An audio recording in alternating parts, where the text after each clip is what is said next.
Hello, this is Pat Dempsey of the Configuration Advisory Board. This presentation will cover printing OAM report data.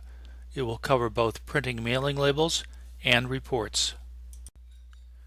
While a few people do work without paper, most of us need to print things. When using the OAM, there are three main ways to print. Mailing labels are an option for some reports, as well as member and officer rosters. You can also use the print version option on a report.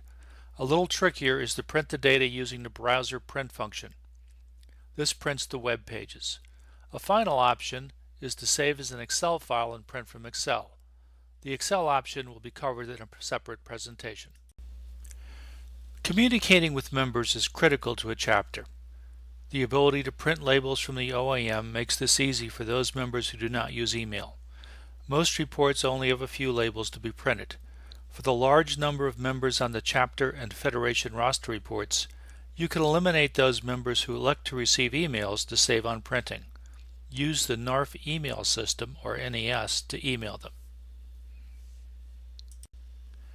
This is a new member report on the OAM. You can see the mailing labels button on the right next to the red arrow. This is the basic screen for most print label options. All addresses shown on the report will be displayed for printing as a label. Both the Word and PDF options result in a document being created and stored on your computer. The default option for such files is usually the Downloads folder, but you can change that during the process. This is important. With many versions of Word, Windows, and printers, there is no way to test this feature on every combination. We will discuss some known issues, but you may discover a new one. Note the red arrow pointing to Avery 5160. This is the type of labels to buy. It does not have to be Avery. Other manufacturers usually indicate on the box the corresponding Avery number. Avery 5160 is 3 columns of 10 rows with 30 labels per page. The biggest difference between Word and PDF is that you can edit a Word document. Since the document is formatted for printing labels, you will need to be very careful to do the editing.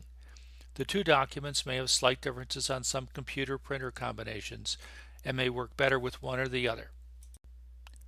After you select Word, you will see something like this. Except for the big black splotch that is hiding my file names, the default folder is usually user ID/downloads, but you can change that to another folder by clicking on the folder options to your left. This is what you will see in the Word document. I did take advantage of the ability to edit member data. I modified the Word document to show the borders of the table that was created to format the labels. This is where editing the data becomes tricky.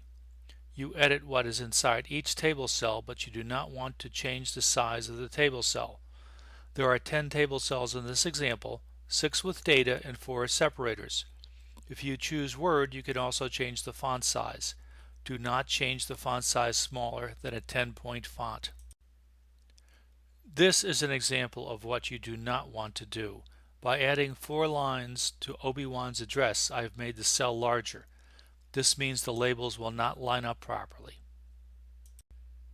This is pretty basic. If you want to print something in Word, you click on File on the upper left of the screen.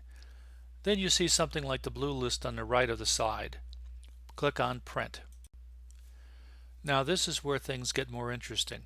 As you can see, I have an HP 8610 printer. While almost all printers handle plain paper the same, there are some differences with unusual types of paper, like label paper. Note the familiar red arrow pointing to printer properties. Click on Printer Properties and you will see something like this. Since we do not have plain paper, we may want to change the paper type. This is where your printer will most likely be different than my printer. If I click on the drop-down list under the words Paper Type, then I will see the next screen. This is the paper drop-down list for my printer. Note that there is nothing for Avery label paper. I could try thick plain paper or brochure paper. Here is some bad news. On my printer, I usually wind up printing one page at a time because the printer jams when I print multiple pages. A little inconvenient, but it shows that sometimes you will need to make compromises.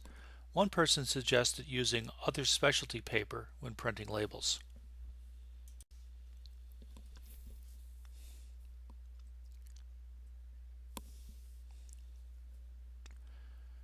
Printing labels is usually pretty easy after the first time.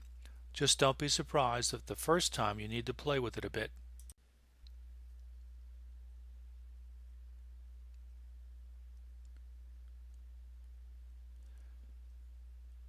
When a print version option is available, it is almost always better to use that feature.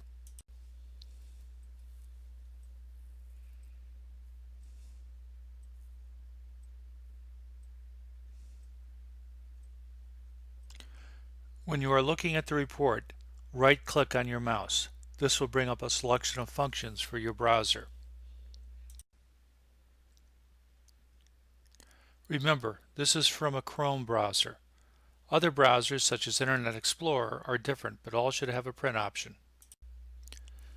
Now you will see the page displayed as it will be printed. Please note that Chrome will adjust the character font so that one line of the web page is on one line of the printed page. This means if you select landscape orientation, you will see larger font than if you select portrait orientation. In other browsers, such as Firefox, you may have to change the font size manually to make the lines fit. There are differences among the browsers. The CAB members have tested some browsers, but we cannot test every version of every browser. Only the top menus are shown. Below the menus you would see data if you were looking at a report.